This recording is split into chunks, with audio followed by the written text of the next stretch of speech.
Hare Krishna. So welcome to our Bhagavad Gita reading session. So we are going to start with the 24th sloka from the first chapter of Bhagavad Gita as it is. मम ज्ञानतिमिरान्धस्य ज्ञानार्जनशलाकया चक्षुरुन्मीलितं येन तस्मै श्रीगुरवे नमः श्रीचैतन्यमनोभीष्टं स्थापितं येन भूतले स्वयं रूपकदा मह्यं ददाति स्वपदान्तिकं वन्देऽहं श्रीगुरो श्रीयुतपदकमलं श्रीगुरुं वैष्णवांश्च श्रीरूपं साग्रजातं सहगणरघुनाथान्वितं तं सजीवं सा अद्वैतं सावधूतं परिजनसहितं कृष्णचैतन्यदेवं श्रीराधाकृष्णपादान् सहगणललिता श्रीविशाखान्वितांश्च हे कृष्ण करुणा सिंधु दीनबंधो जगतपते गोपेश गोपिका कांत राधा कांत नमोस्तुते तप्त कांचन गौरांगी राधे वृंदावनेश्वरी वृषभानुसुते देवी प्रणमामि हरिप्रिये नमः ओम विष्णुपादाय कृष्णप्रेष्ठाय भूतले श्रीमते जयपताक स्वामिनत नामने नमः आचार्य पादाय नताय कृपप्रदाय कथाताय नक्रक्रमतारिणे नमः ओम विष्णुपादाय कृष्णप्रेष्ठाय भूतले श्रीमते भक्तिवेदांत स्वामिनित्य नामने नमस्ते सारस्वती देवे गौरवाणी प्रचारिणे निर्विशेष शून्यवादी पाश्चात्य देशतारिणे श्री कृष्ण चैतन्य प्रभु नित्यानंद श्री अद्वैत गदाधर शिवासादि गौर भक्त वृंदा हरे कृष्ण कृष्ण कृष्ण हरे हरे हरे राम राम राम हरे हरे मज्जाकल्पतरुभ्यश्च कृपा सिन्धुभ्येव च पतितानां पावनेभ्यो वैष्णवेभ्यो नमो नमः. So Hare Krishna everyone. So here today we are going to see from the 24th sloka of the first chapter of Bhagavad Gita as it is observing the armies in the battlefield of Kurukshetra. So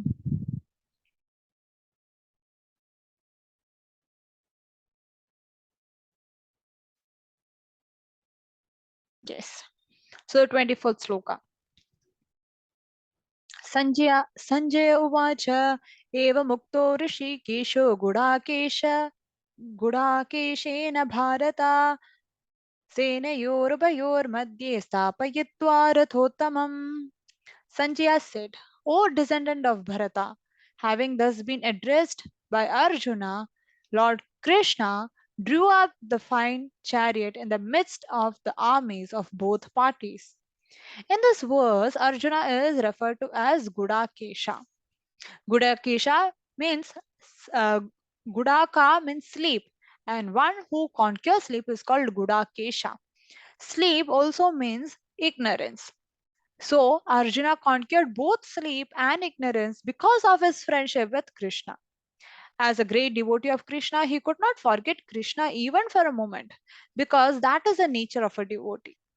Either in walking or in sleep, a devotee of the Lord can never be free from thinking of Krishna's name, form, qualities, and pastimes.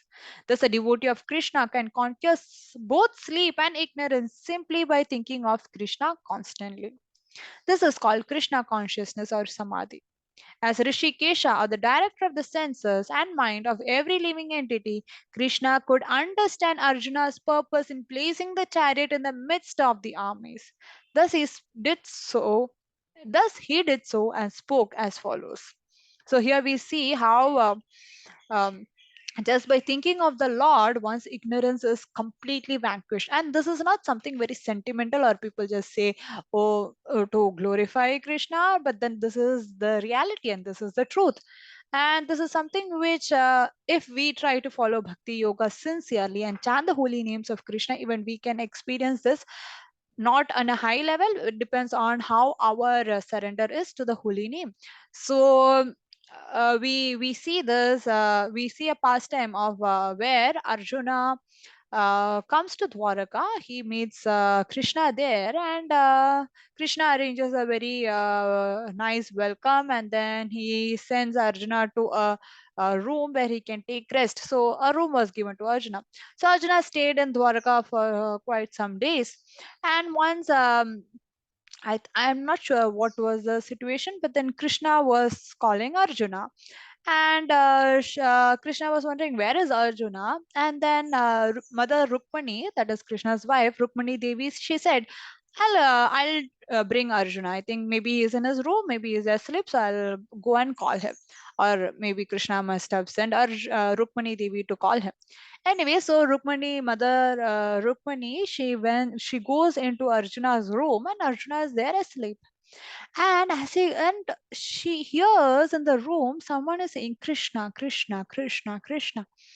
And then Mother Rukmani, she's wondering who was calling out Krishna's name here. It's only Arjuna who's there and me, and Arjuna is asleep. Now who's calling out Krishna's name?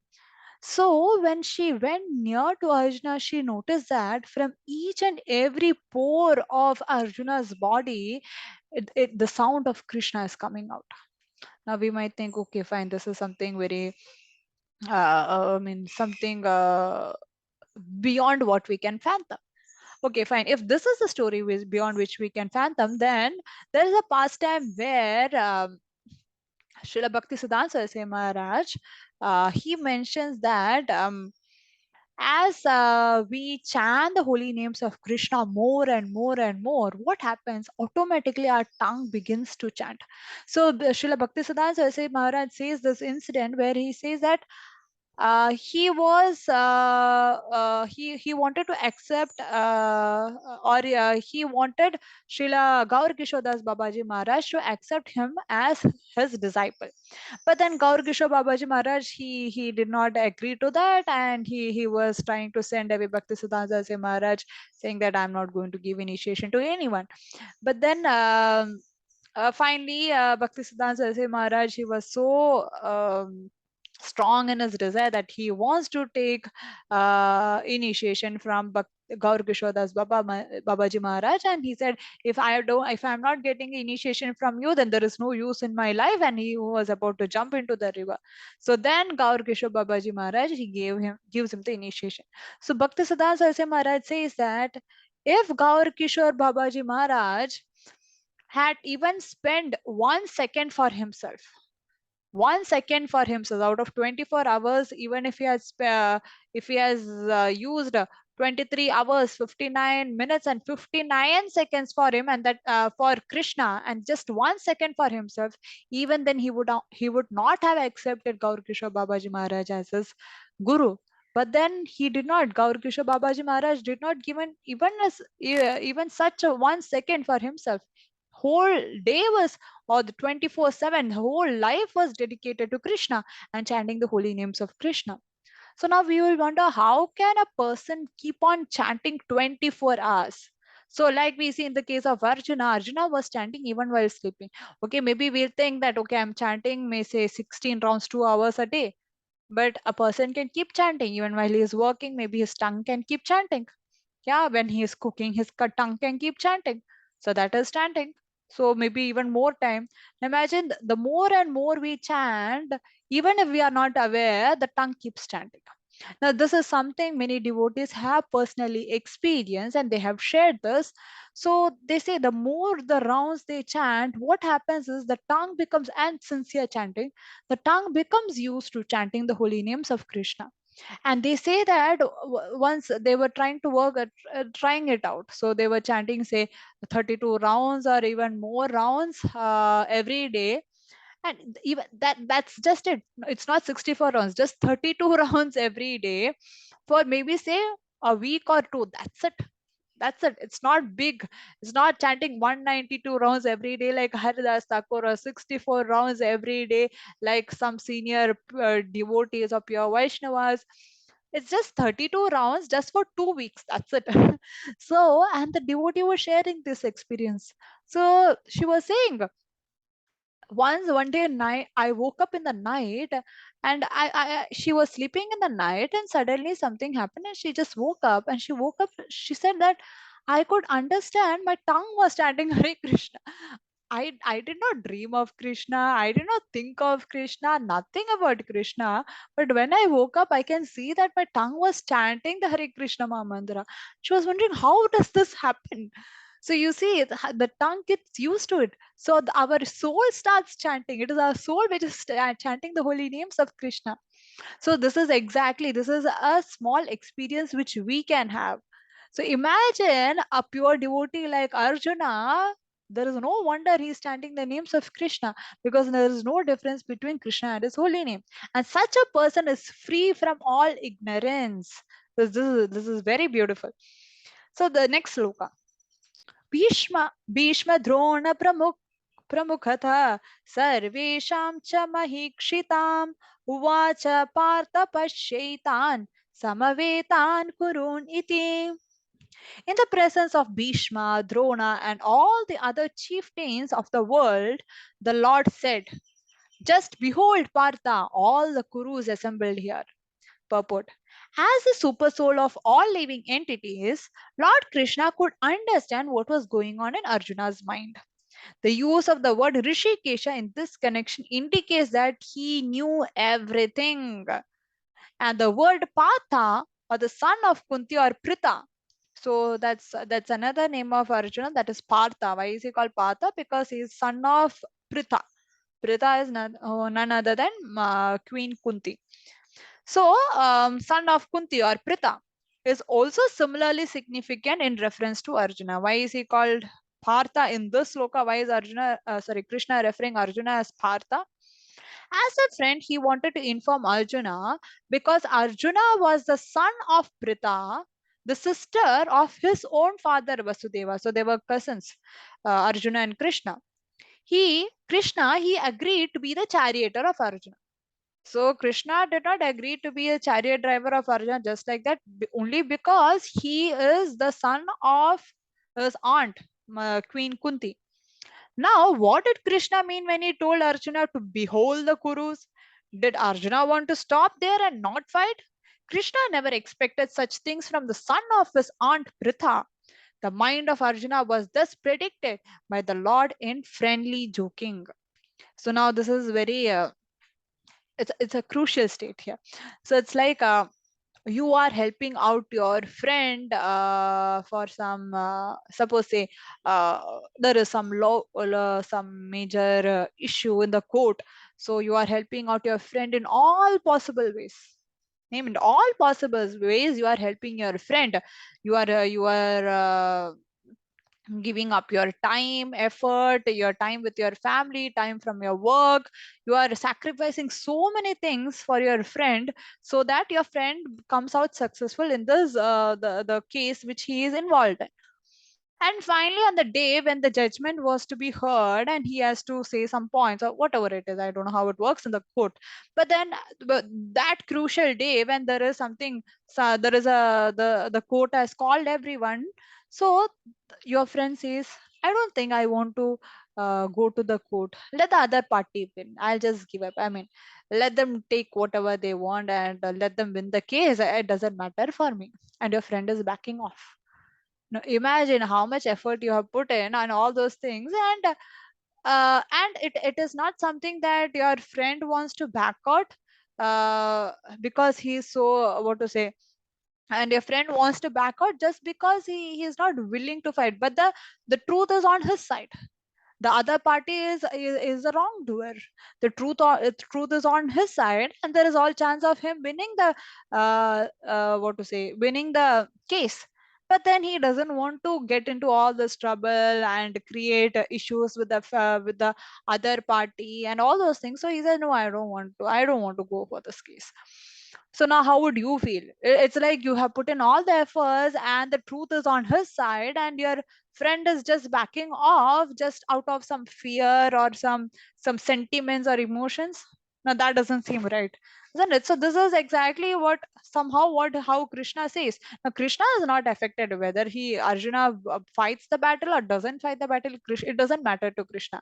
So it's not that, oh, I have put in so much effort and Arjuna doesn't value it. No, it's nothing like that for Krishna. So you will see later on how Krishna says, if you don't fight this battle, someone else will fight the battle. The battle is destined and these people are going to die. That is also destined. And this is my will. Krishna says that. But if you want to fight the battle, you can fight and get the glory. If you don't want, okay, someone will else will fight. So this is what Krishna says here. So here Arjuna is backing off from the battle. I mean, we'll get to know that later on why Arjuna said this. So Krishna is saying here, see, I have come here as a chariot driver. Yes, you are my devotee. I love you so much. Everything is there. So I have come as your chariot driver. And not just that, it is also because you are the son of Pritha, my aunt. So with all these qualifications of yours, I'm coming here as your chariot driver. Imagine, as a chariot driver, and now you are in a confused state whether you want to fight the battle in the middle of the battlefield. So Krishna is jokingly asking Arjuna here. Okay. So here, 26th sloka. Tatra pashyat stitan partha pitrin ata pitamahan acharyan matulan भ्रातृन् पुत्रान् पौत्रान् सखींस्तथा श्वशुरान् सुहृदश्चैव सेनयोरुभयोरपि. There Arjuna could see within the midst of the armies of both parties, there his fathers, grandfathers, teachers, maternal uncles, brothers, sons, grandsons, friends, and also his father-in-laws and well-wishers. Purport. On the battlefield, Arjuna could see all kinds of relatives. He could see persons like Bhurishrava, who were his father's contemporaries, grandfathers Bhishma and Somadatta, teachers like Dronacharya and Kripacharya, maternal uncles like Shalya and Shakuni, and brothers like Duryodhana, sons like Lakshmana, friends like Ashwatthama, well-wishers like Kritavarma, etc. He could see also the armies which contained many of his friends. So this is what Arjuna is seeing in the battlefield. Imagine all of your best friends, your cousins, your sons. Those are in the level of your sons. Those are in the level of your father, your grandfathers, uncles. So many of them is there in the battlefield wanting to fight with you. So what will be the situation? Imagine this is a very crucial situation. You love someone, you love your son so much, but your son wants to fight a case with you in the court. How do you feel? You'll just give up. No, I don't want to fight with my son. This is just unnecessary. Yes, he is doing the wrong thing, but then I don't want to do a fight with him. So we'll just give up, right? I mean, we'll just let it go, right? So this is exactly what Arjuna's mind is turning into. He sees all of them, and maybe at the current situation, in this current modern world, we might not be attached to many of our family members, isn't it? We might not be attached to any people at all, because we see, oh, life is just I mean, many of my friends, they used to say that life is just to enjoy it. There is no point in any relationship. Everyone is hurting each other, so they just take life so easily. But when we see in the olden days, they give so much importance to family, isn't it? So each and every member in the family is very important to us. So when we see that there are relationships where we can trust people, and there are very good relationships as a father, a brother, or uncle, nowadays we don't see any of this, so then we don't know the value of these relationships. But earlier it was not like that. People knew the value of each and every relationship, and in that condition they are seeing all of them coming in the battlefield to fight with each other. This is such a situation which Arjuna cannot accept. So let's see what happens. तान् समीक्ष्य स कौन्तेय सर्वान् बन्धून् अवस्थितान् कृपया परयाविष्टो विषीदन्निदम् अब्रवीत्. When the son of Kunti, Arjuna, saw all these different grades of friends and relatives, he became overwhelmed with compassion and spoke thus. Arjun उवाच दृष्ट्वेमं स्वजनं कृष्ण युयुत्सुं समुपस्थितं सीदन्ति मम गात्राणि मुखं च परिशुष्यति. Arjuna said, "My dear Krishna, seeing my friends and relatives present before me in such a fighting spirit, I feel the limbs of my body quivering and my mouth drying up." So, this is where Arjuna is speaking now. So, any man who has genuine devotion to the Lord has all good qualities which are found in godly persons or in the Devatas. Whereas non devotees, however advanced they may be in material qualification by education and culture, lacks in godly qualities. As such, Arjuna, just after seeing his kinsmen, friends, and relatives on the battlefield, was at once overwhelmed by compassion for them who were so decided to fight amongst themselves. As far as the soldiers were concerned, he was sympathetic from the beginning, but he felt compassion even for the soldiers of the opposite party, foreseeing their imminent death. So this is very important here. So the statements are really important where um, Arjuna is seeing all those people. Now, for us, maybe I don't know which relationship is very important for us, but you can take an example of whichever relationship is very, very dear to you, whether be it your husband, wife, or maybe the children, or maybe your parents, your friends, whichever is very, very dear and close to your heart. Okay, just pick that example and see that they are standing in front of you with a desire to fight with you. They might be desiring to fight with you, but then you have so much of love for them. And what happens is, when there is that intimate attachment with a person, as I mentioned earlier, sometimes we overlook their bad qualities, right? We overlook their mistakes, and because of that attachment, what happens, uh, we have that love and compassion for them. We love them, we have that compassion for them, and we might even have attachment, this material attachment also for them, and because of which we might overlook some of their mistakes, right? So here someone, so that such a dear person to you is standing in front of you wanting to fight with you, wanting to sue a case against you, or whatever it is. Maybe we might call it as, oh, I trusted you so much and look what you are doing. So it's that kind of a relationship. Okay. And even if that person has filed a case, wants to fight with us, but still we are not we don't have that kind of an enmity that to that person. We still love that person like a mother. You take the example of a mother is very nice. Your son wants to file a case against the mother, so even the son is very angry and he wants to file a case against them, but the mother does not have that feelings. For her, this is her son. This is her son. However, I mean, what even the worst kind of mistake the son does, the mother still loves the son, isn't it? So it's the same kind of feeling which Arjuna has. All those people, Arjuna loves them so much. So it's not easy for us to love someone who has done mistake to us, isn't it? It's not very easy for us. Someone who has hurt us, it's not easy for us to love that person, whether it be your husband or anyone or wife or say friends, all those, or anyone, right? But the only relationship in the world which has some kind of genuinity and some love is the mother child relationship. So even if the child does so much wrong, even to the mother will not have anger, or the mother still loves the child. So this is the only relationship where we see that kind of genuinity, at least in this material world, to some extent, right? Maybe not, maybe I don't know how the situation is in the present modern world, but then most of the mothers they have, even if the child is doing wrong, the mother will have that love. So it is exactly, Arjuna is like a mother here. Even if all his relatives want to fight with him, but still he has got a genuine love and compassion for them, because of which he says, how can I fight? Like a mother says, how can I fight with my son in the court? Or how can I go and fight with my son? She feels, she trembles.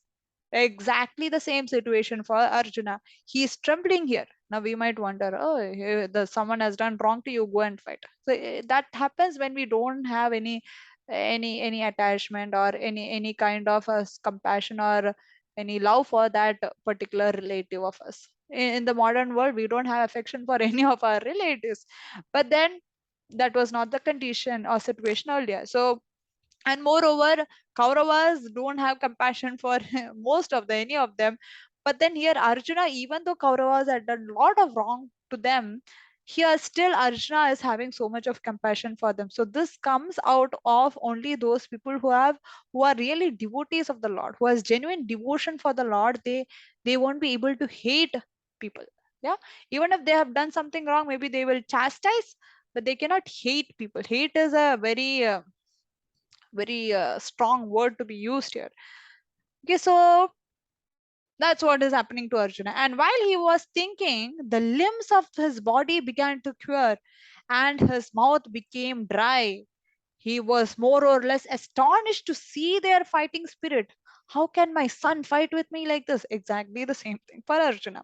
Practically, the whole community, all blood relatives of Arjuna, had come to fight with him. This overwhelmed a kind devotee like Arjuna.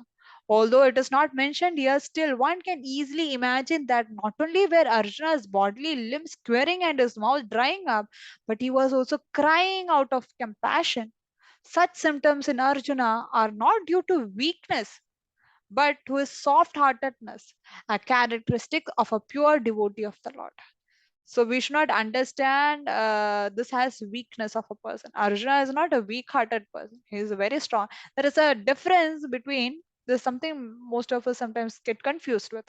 So weak-hearted, strong-hearted, hard-hearted, soft-hearted. Both are different. So when someone says, okay, so people are hurting you so much, so what should you become? You should become hard. You should become as strong, as hard as a steel, so that people cannot hurt you. No, it is not becoming hard as steel. It is becoming strong. Your heart should become strong so that we will not be affected by simple emotions or sentiments or anything. We will see the reality in the truth. I mean, with the right eyes. So our heart should become strong but soft. We should have all the compassion, everything for people. At the same time, we should not be carried away by emotions and anger, all those things. So when we are not carried away by different kinds of emotion, anger, lust, greed, all those things, then we say, yes, I must, the person is a strong hearted person. But at the same time, he should also be soft hearted to see the situation of the other person. The compassion for the other living entity should also be there. So the opposite of soft is hard. We should not be hard hearted but soft hearted. And the opposite of weak is strong. We should not be weak hearted. We should be strong hearted but soft hearted. Not, but most of them they take it the other way. They become hard hearted and weak hearted. So being hard hearted is a sign of weakness of the heart. When a person is weak in his heart, he becomes hard hearted. But when a person has genuine compassion, when he's soft hearted, he becomes strong hearted. So a person has to be, this is the quality of Arjuna. He's not just strong hearted, but he's also soft hearted. So this tears, everything is coming out of his softness. But at the same time, he's strong hearted, or else he won't be able to fight this war. So yes, such symptoms in Arjuna are not due to due to weakness of his weakness, but to his soft-heartedness. So it is not weakness. It is not weak-hearted, but it is soft-heartedness. It is therefore said, one who has unflinching devotion for the personality of Godhead has all the good qualities of the Devatas. But one who is not a devotee of the Lord has only material qualifications that are of little value. This is because he is hovering on the mental plane and is certain to be attracted by the glaring material energy. So, a person who is a devotee of the Lord, because of Krishna's mercy, he can see the reality as it is. But whereas those who are not, who are in the material platform, what happens? Those are in the material platform, they just see the externals. They don't see the inside. They don't see the heart. They just see the external qualifications. So this many a times when companies recruit people for their job, what happens is they see the qualification, they see the marks, they see the different kind of projects that they have done, all this, and on the basis of all this they recruit person. But then what happens when that person comes into the company, he becomes part of a team, he won't be able to work with the team, he won't be able to adjust with the people, he will all this kind of subtle issues come up, the character issues with the character. So so when such issues are there, even if that person has very good qualification, he won't be able to sustain in a company. You understand? Those who are recruiting, they'll understand this better. So here it is not just the skills that we require, but then it is the internal character. So what happens, people who are materially attached, they see only the external qualification. But people who are elevated in their consciousness, a little above the material plane, little by little, whatever level they are in, they start seeing the internal qualities of the person. This is very important. Yeah. So when people are on the managerial level, they should not be on the on the base level and try to recruit people. So usually the HR should be on a higher level of consciousness to see even the subtle nature of a person. So now we are not just talking about, now here it is said, even that subtle thing, the mental plane is also material.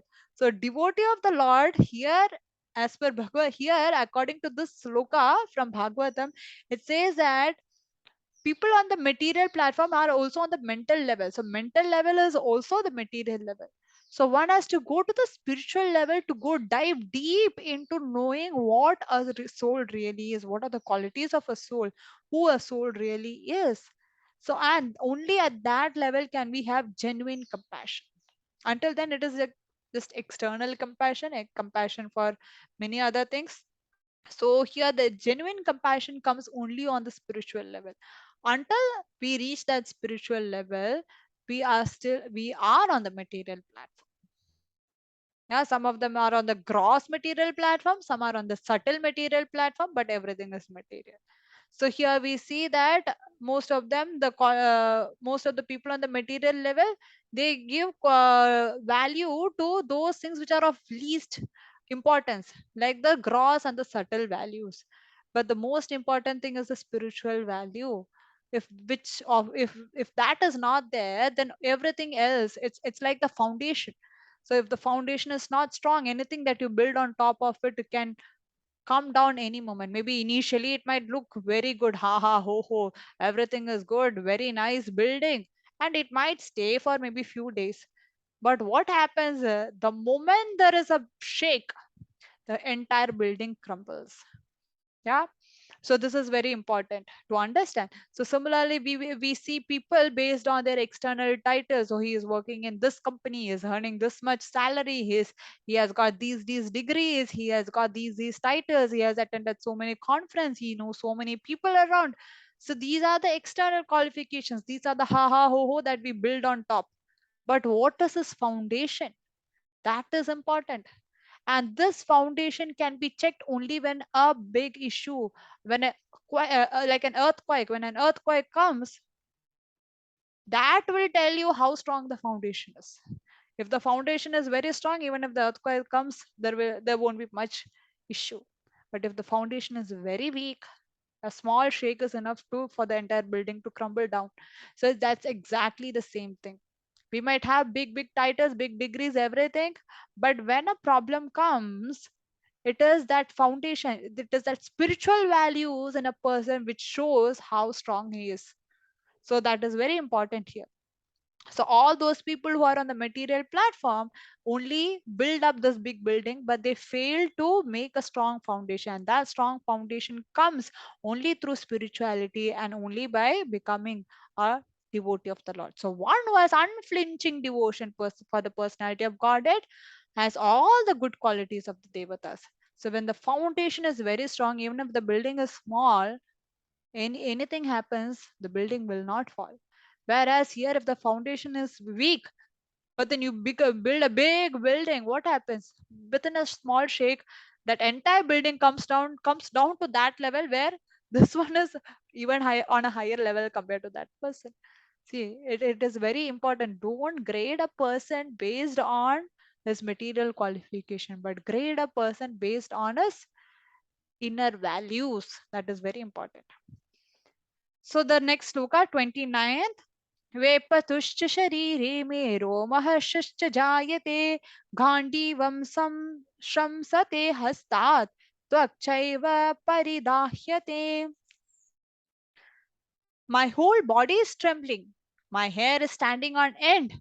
My bow Gandhiva is slipping from my hand and my skin is burning. So maybe these are some of the important things which you can note down, like what was the different symptoms that we see in Arjuna when he saw his relatives and everyone in the battlefield desiring to fight with him. So we see that his limbs are quivering, his mouth is drying up. Then Prabhupada writes in the purport that he was even crying out of compassion and his entire body is trembling, his hairs are standing at end. and his bow Gandhiva, which he never keeps down, is slipping from his hand, and his skin is burning. When there is an exam pressure, or maybe there is a, what to say, interview or something like that, you see how our stomach will be growling, how our hands will be shivering, right? So this is something like that. So purport, there are two kinds of trembling of the body and two kinds of standing of the hair on end. So two tremblings, two types of tremblings, two types of standing of hair at the end. What are they? Such phenomena occur either in great spiritual ecstasy or out of great fear under material conditions. So these are the two conditions. So here we see that when we are extremely happy, out of happiness, our hair stands at end. That gives us joy, right? And tears start falling, right? You see a mother giving birth to a baby, and she starts crying looking at the small baby, right? Is that tear out of sadness? No, she's very happy, lot of joy in her heart. Yeah, so or sometimes the parents, they see their child getting something good or achieving something, they become very happy, and sometimes they start crying, isn't it? So there are tears which are out of joy, which gives immense happiness for the heart, and there are tears which are out of pain in the heart. Pain in the heart and joy in the heart is entirely different. And similarly, there is a hair standing on the end, goosebumps, right? So you get goosebumps out of happiness, out of immense joy, and there also you get goosebumps out of fear. Yeah, you must have seen in Tom and Jerry cartoons, you see when Tom sees a ghost or something, he becomes pale white and everything, he's stuck, right? Something similar to that. So here, such phenomena occurs either in great spiritual ecstasy or out of great fear under material condition. So fear comes only when we are materially attached. There is no question of fear when a person is spiritually elevated, because he knows the reality, he knows there is nothing to be feared of. Suppose when we have an interview, what happens? We become very fearful, right? Why? Because we are materially attached. I want that job. If I don't get that job, what will happen? How will I earn money? So we are, there is a lot of material attachment and conditioning, because of which we become fearful. But when a person is not attached to any of these things, he's completely dependent on the Lord. What happens? Why should I fear? If I get the job, I get the job. If I don't, I don't. Maybe something else will be there for me. So a person who's on that level, he's not fearful of any conditions. Now, being not fearful does not mean we become irresponsible. There is a big difference. We have to be responsible, we have to do our duty, but then do not to get attached to the result of it. This we see on later, we will see this later on. So what happens here is, so only when a person is very very materially attached, he goes through tension, pressure, anxiety, fear, all those things are material. So if we go through any of this, if we are tensed, if we are fearful, if we are in anxiety, just understand we are materially attached, even for devotees. This is very important, because that means we are not purified, right? So there is we are in different levels of our purification. So we naturally become anxious in different situations, yes. But you see Hanuman was not at all fearful. So when we read Hanuman Chalis, we see the different qualities of Hanumanji, right? So he is not fearful, he is courageous, he's going for the fire battle, and he is not fearful of anything, and he is not in anxiety or anything. Why? Because completely on the spiritual level, he is completely dependent on Lord Ramachandra. So that is the quality. So when one becomes spiritually elevated, he is not fearful of anything. He becomes so strong, like Hanumanji. He becomes so strong, like Arjuna. He becomes so strong that yes, they might have to face difficulties, but then they will not give up. Their inner strength is very high, because they are completely dependent on the Lord. And that is what we want in life, isn't it? When it's not that when we become spiritual there won't be any problems, but I will be able to face those problems. I will not be depressed by those problems. I my what to say, I will not lose my courage, or any of this, even any of these things when a problem comes, but I'll be able to face it and fight it like a warrior. Yeah, so this is the kind of confidence and courage we want in our life, in any situation of our life, for which spirituality is the only way. We have to accept the shelter of the Lord. We have to chant the holy names, without which we think that I can face anything in life. Well, maybe which is literally not possible. Which is not possible. You don't see a person who's completely material being what to say, being fearless. No, it is only arrogance that he has. It is not fearlessness. You see Duryodhana having a very big army, the entire kingdom. The army of Duryodhana is much more than the Pandavas. Still he is fearful when he heard the conch being blown by the Pandavas. So don't think that just a person who is very arrogant and who is just showing off, or who is very hard-hearted, who's just boasting around, is a person who does not have any fear or anxiety. He is the person who's having maximum fear and anxiety. So we have to understand this reality. We have to enter his heart and see he's covering up that fear and anxiety by showing all those things, by showing his anger, all those things. So that is something which we have to understand. Yeah. So we should not think that okay, if I become hard-hearted like that, then it means that I'm strong. No. So that strength, the inner strength, comes only from surrendering to the Lord. So there is no fear in transcendental realization. Yes, this is exactly what we discussed. There is no fear in transcendental realization. Arjuna's symptom here in this situation are out of material fear, namely loss of life.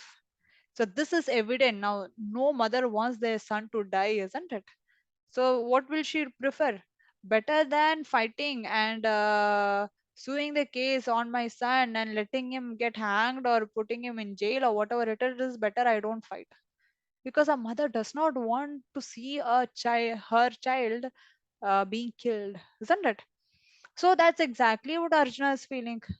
He does not want, but then it is out of attachment. If that son has done something very wrong, then it is a mother's duty, what to say, to correct that son. If she's not able to correct the son, then if he has to go through the punishment, she has to allow for it. There is no question of sympathy, because if that is allowed, if he is let to leave, he will cause more damage. Yeah. So here a mother should become strong hearted, not get attached to her son. But then we see that mother's attachment is also there. So that's exactly what Arjuna is also feeling. But then Krishna later on he chastises Arjuna. What is this? What are you doing here? So Arjuna's symptom in this situation is out of material fear, namely loss of life. This is evident from another symptom also. He became so impatient that his famous Gandhiva was slipping from his hand. And because his heart was burning within him, he was feeling a burning sensation of the skin. All these are due to material conception of life. So fear, anxiety, depression, all this is because of our material attachment. Someone might be chanting 16 rounds, he might be in different positions and as a devotee, but then if he is feeling depressed, if he is feeling anxious, so we have to understand, so he has to understand that yes, I am materially attached, there is a lot of material attachment for me, which has to be removed. Now material attachment removed means it is not going away from the family. Material attachment removed means it's internal. Internally I have to become strong hearted. Internally I should not get attached too much. Instead I should be able to see things in the right way. I should be able to do things in the right way. I should be able to take my relationships in the right way, guide those who are who are around me in the right way, and take those right guidance, not the wrong guidance. All the shows are strong heartedness. So when a person is strong hearted, he will not just simply listen to whatever people say. He will use his intelligence to take, oh, this is the right guidance, okay, I can take this. Oh, this is the wrong guidance, no, I should not take this. He will not say, oh, my superiors are telling me I should accept everything. No. So that is a quality of strong heartedness. So when a person is strong heartedness, he knows, he uses his intelligence to understand which is right and wrong. How does a person become strong hearted? By surrendering to the Lord. This is very important. So So Arjuna is in this situation because he's materially seeing the relationships. So he has come what to say, it is like maybe sometimes people will go up in their consciousness level. So sometimes we see that sometimes when we read Bhagavatam, Bhagavad Gita, we'll be like, oh, this is very nice. And we feel all our depression, anxiety is going away because our consciousness is going up. But after that, what happens after the Bhagavatam class, Bhagavad Gita class, or whatever it is, we go back to our regular life. And what happens? Even a small thing happens, we get easily affected. Why? Because my consciousness came down. I charged up my consciousness, but then as soon as I left this, it got discharged. My consciousness is coming down. So our consciousness is always wavering in this way. Sometimes it goes up when we don't, so that time we don't feel so much anxious or anything, but sometimes it goes down. That's when we feel so much of anxiousness, depression, all those things, right? Anger, everything. So, how do I keep my consciousness on the elevated level? We have to constantly chant, we have to constantly hear, read Bhagavatam, we have to be constantly in association with the devotees, the sadhus. So I cannot have 24/7 association, but I can at least keep hearing, play a YouTube video where they are saying all those things. You can do that. You can keep chanting, you can read in between. So all these things keeps your consciousness high. This is very important, or else we won't be able to handle the material pressures, especially in this Kali Yuga. We have to keep our consciousness above all this, all the mess that is happening below. If we are also along with this mess that is happening below, we will also go around round and round with all this material anxieties. So it is like they give the example of an eagle, right? So when there is heavy rain, the eagle, what it does is it flies above the clouds so that it is not affected by the rain. Whereas all the other birds, they are below the clouds, they will get affected by the rain. They have to find shelter. They are in anxiety. Oh, there is rain coming. What will happen to my eggs? I have to find a shelter, and they will run here and there. But what does an eagle do? Why are you worrying? It will fly above the clouds where there is no problem. So when all these material problems are coming, we have to raise our consciousness above the problem. So we have to maintain it on the higher level. How do I do that? That is why this Bhagavad Gita Bhagavatam helps. So from this level, you can see the problem and you can understand, oh, this is happening because of this is happening because of this. Okay, fine. And maybe you'll find a solution also from this higher consciousness. Or maybe if there are no solution, at least you won't be affected by these problems. This is very important. Yeah. So it is very important to maintain our consciousness on the higher level. It is not easy. It is not at all easy, especially in this Kali Yuga, in this material world. It is not at all easy. But then we have to put in the effort. We have to put effort to climb up, and we also have to pray to the Lord so that He also pulls us up. Both has to go hand in hand. That's very important. So we put in our effort by reading everything, and then we also pray to the Lord. Please help me. Our effort alone is not enough. A superior, a divine help is also required. Okay, so this is what this is how we can handle situations in our material life. Without this, without elevating our consciousness, it is not at all possible. Mm, yes. So the 30th sloka. So with this we'll wind up, or else we'll do the 30th sloka in the next session. Yeah. So we completed till the 29th sloka. So thank you so much for joining in, and we will discuss the remaining in the coming class. So vanchakalpatarubhyascha kripa sindhubhyev cha patitanam pavanebhyo vaishnavebhyo namo namah. Ananta kodi vaishnavvrinda ki jai. Srila Prabhupada ki jai. Guru Maharaj ki jai. Srimad Bhagavad Gita ki jai. Hare Krishna.